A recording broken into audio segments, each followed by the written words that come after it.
Rick. Yeah. And Carl, I hope you buck up your ideas. Your brain's better. Yeah. Got something interesting about a brain we can talk about it next week? Tell it now.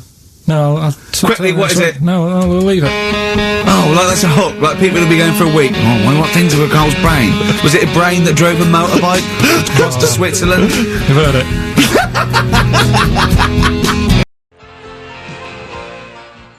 Well, I know that must be some people's favourite record, Steve. Well, it's certainly one of mine. Thunder Road, Bruce Springsteen. I won't hear a bad word said against the boss. A lot of No. people dismiss him, as we said in the past, as being some kind of stadium rocker, but you can't listen to a song like that and not be moved. Surely, Carl.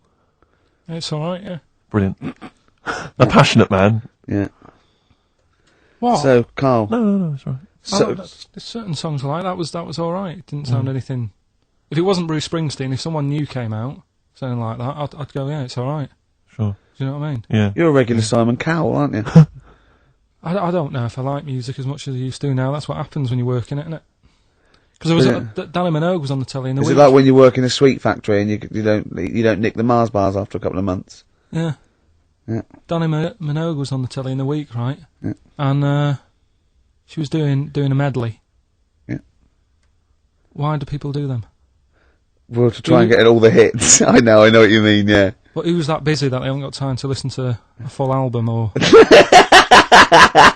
Well, it's like a meal in pill form. Yeah. Well, I like most of Danny Minogue's hits, but I don't like the whole song. Yeah, exactly. So if you want to just like pop the best bits down, 30 seconds, put them all together, yeah. Well, I've got a Stars on 45 record from the 70s. Do you remember those? Yeah. Stars on 45. But it's that, like you say, it was. I mean, this one had it would be a snatch of Stevie Wonder, followed by the MASH theme, followed by Layla, just the intro. It was sort of, it's not music. It's just... Well, we do a bit of that, don't we? That's what DJing is, isn't it? It's a bit of everything. But we play the whole song, don't we, often? Mm. Yeah, we're better, aren't we, Carl? Oh. So what do you want to talk about today? Do you want to look at the list?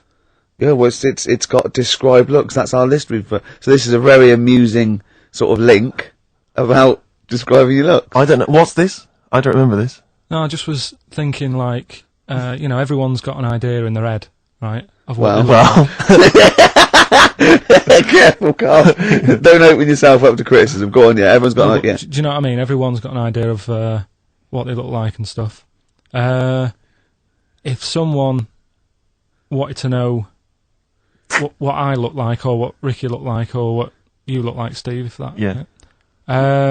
What would you use to describe yourself? Do you know what I mean? Words. Not really. I don't understand. What do you mean? Well, like... someone who doesn't know us, we've got to describe, and what's the game to hopefully get some sort of interpersonal language going, so you know they've got the same image as you, to a certain extent. I'm just thinking, if I was to meet Steve in a restaurant, yeah, right, nothing untoward going on. We're just hanging out. No, just having a chat, just having a normal night out. Yeah. Who's paying? Because I mean, is it expensive? Go Dutch. I mean, right. So, I say to you, I'll see you at 8, right, in this restaurant. I turn up at the door. It's a bit of a posh place, right? So he's Steve Merchant in, yeah, and the waiter sort of goes, I don't know. What does he look like, right? And where's he from? Just a little French fella. Oh yeah. And what does he look like? So the thing I'd pick up on first, tall lad. Tall, yeah. And then he goes, oh, well, we got lots of tall people in, right? And I go, big eyes. Big eyes. Yeah. And then he'd go, yeah, he's over there. I'll be honest with you. I mean, you can have dinner and you can buy me dinner. I'm not sure you're going to get anywhere with me. If you're slagging me off. No, I'm not slagging you off though. That's what I'm saying. Yeah. I'm just using what comes to mind when can I just big eyes? Can I assume that they know? Like, could I say like easiest for me I'd say looks like Reg Varney from On the Buses? Would they understand that? Can I use sort of like kitsch references? He's 30 odd this waiter, so he'll. Yeah, so I go, oh yes, it's Reg Varney. He's sitting over there. Yeah. So he went German towards the end. See, I describe you more, Rick, I think, as... I would imagine, I'd say, have you ever seen that Johnny Vegas on the telly? Yeah. Imagine he was inflatable and he just let out a little bit of air. Alright, well at least that's nice. What Ricky would look like. As opposed to like, pumping harder. Yeah. Okay, well describe... Carl I'd describe as... You know those little red monkeys that you see on wildlife programs? They're in the trees and they scream when they see a leopard or something. I think so. Shave that. Just shave one of those little red monkeys and put some sort of, you know, old sort of Manchester gear on it, maybe. Yeah, you know what I mean? Yeah. An anorak and some baggy jeans. I'd like to see how the waiter would react to that. Yeah. He's got a picture of a monkey, then he's got a picture of shaved.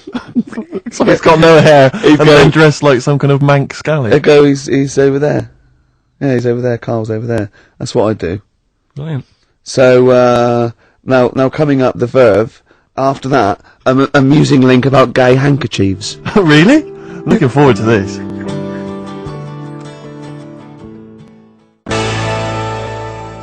Lucky Man by The Verve on XFM 104.9. I'm Ricky Gervais, with me Steve Merchant and Carl Pilkington.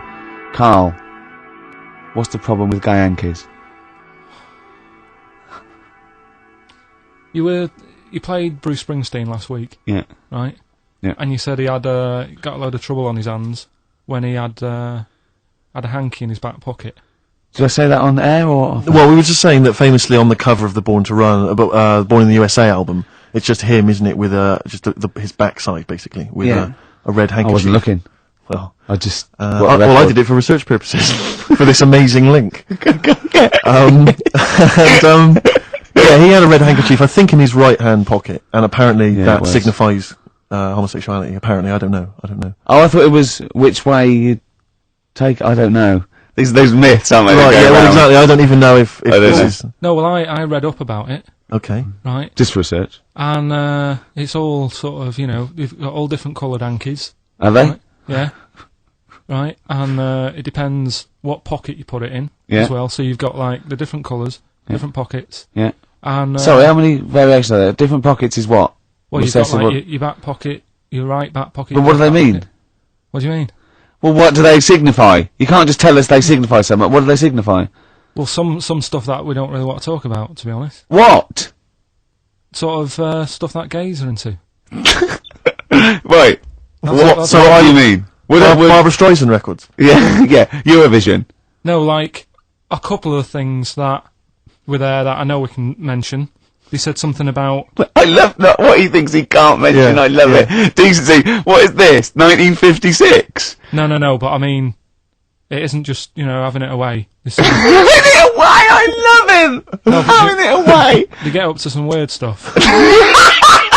I love the fact he didn't want to offend, but he's offended a lot more people by saying they get up to some weird stuff.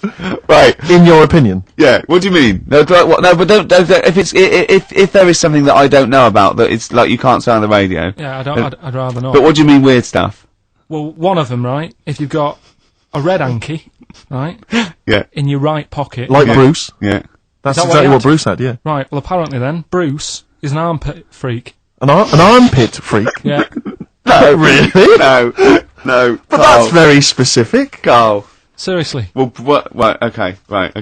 What else is there then? Sorry, is there some kind of homosexual body that sat down and came up with this at some point? Well, you said this is getting crazy. You've got like a blue handkerchief in your top breast pocket. I don't know what that means. You need to sit down. There's some kind of summit.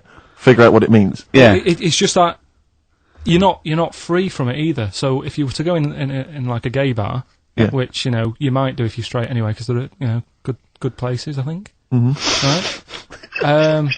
You can't actually go in there if you've got a cold, because every coloured hanky represents something. Right. So if I was to go in, had a bit of a sniffle, I could get into all sorts of trouble. What? Pull out a Marks and Spencer's white linen hanky. That means you like to be tied up and whipped. Yeah. There was another one. Armpit freak we've covered. Armpit freak is done. We've covered. Armpit freak. I don't really know what that means. No. Right. Okay. Yeah. But there was just one other thing, like a blue and white one, is if you're into sailors. To sailors. Yeah, if you have a little blue and white hanky, that's in your left pocket. Yeah. Right. Blue and white equals sailor. So I wanted to ask you something. But again, we've got to be careful here. You know when you wouldn't leave the building that was on fire because you were standing proud. Hang on, we need this. There's some people now who don't know what you're talking about. Carl, you were on holiday. Yeah. On holiday in Tenerife, right? Yeah. You'd had a moment of intimacy with your girlfriend. Yeah. Yeah. A knock on the door. You had to stop and get up. You peeked around the door. It was a fireman saying, "Get out!" But you didn't want to leave because you had a. Yeah. Yeah. It was a little. Yeah. Yeah. But what I what I don't understand is you maintained that while looking at a Spanish man dressed as a fireman. Yeah. Is that true? Is that the fact? You maintained. I'm sorry to say you maintained arousal whilst looking at a gentleman dressed as a fireman. No. Is that these are the facts? And they are undisputed. What did you maintain? I'm not a machine though. Do you know what I mean? I can't turn it on, turn it off. Right? But you were talking. I just thought you were talking to a fireman. You'd have probably lost it. I don't know, but you didn't. No, but the other thing was, I mean, I was talking to Suzanne about it again, right? Yeah. She said, what are you talking about that for? Right? I said, oh, it just cropped up, right? Yeah. And the dilemma was, you see, I wanted to try and make sure that it was a proper fire because that was the last condom we had, right? So it would have ruined the night. So I didn't want to like. It was like, well, what's going on? Is it? Do we need to get out? Yeah. Is it a proper fire? Yeah. And you and talking to this man in uniform, was he? What did he look like? Was he good looking? Did he look like Ricky Martin? Say. Was he good looking? Was he good looking in his uniform? I can't remember. Can't remember. Did he have a moustache? Better play a record, haven't we? Is this bringing it back? What? You look uncomfortable. What? Did you just switch this on with your hand?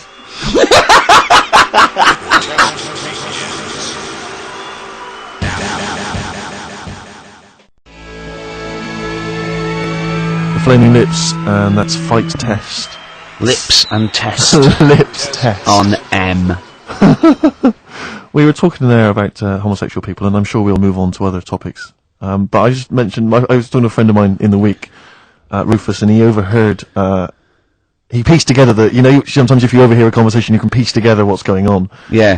And it sort of transpired from what he could make out that one gay guy had just realised or just found out that his gay boyfriend had maybe been having an affair and was on the phone and had called this person, the third party. The other one was crying, wasn't it? The other one was crying in tears. Obviously, they just had a big argument about it. And all he heard on the phone was the guy saying, in very kind of earnest tones, "I'm going to do everything in my power to destroy you."